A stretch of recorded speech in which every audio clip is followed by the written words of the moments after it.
جورا ریدانان لنخوشخانه هاور هاتنا زاخو تخت پر بوینه جبرین دارا همو بریندار جی آوره نزدین کمپا قادیانه دمی جی کاری ودگرن تو شیوه رویدانه دبنو سه کس دبنه قربان بریندارین وی رویدانه جی چیروکا دمی رویدانه خویا دکن ام بو مال هاتم ویدیویت هات رو ساید مادا ویدم قلی بیتر مناما ام 32 نفر دیده بون و یک باب ممر وزی کی بریندار مدی بدریم مال بيتشي يعني بوتشي هاتي ام شونه شغل محتاجم شونه شغل بو خوب ده روجانات شو اره والله وده دمشمير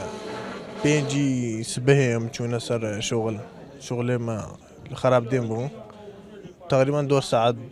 دهوان ما خلاص کرد شغل خوا پشتیگم وگره این محادثه شیو ما ازلت ما ترامبيلي دمو يا مديت ومنادي ازش ترامبيلي باقيم وما تشتي دينادي حتی درست کرنا وی راپورته کسی که گیان خوش دست دایو 29 کس جی بریندار بونو برینا دو کسان جی گرانه بله بگشتی روشا بریندار یا جیگیره بتنی دو کس دینا بن تمنی توانا 16 سالی حتی 40 سالی دست بید کن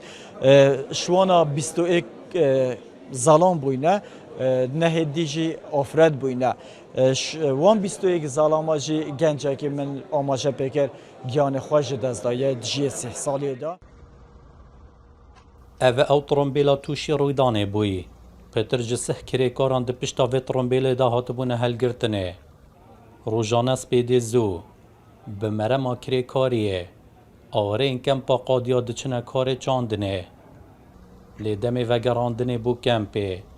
توشی و رویدانه ده بنو ده انجام دا 29 کس 9 جوان جنن و 20 جی ظلام بریندار دبند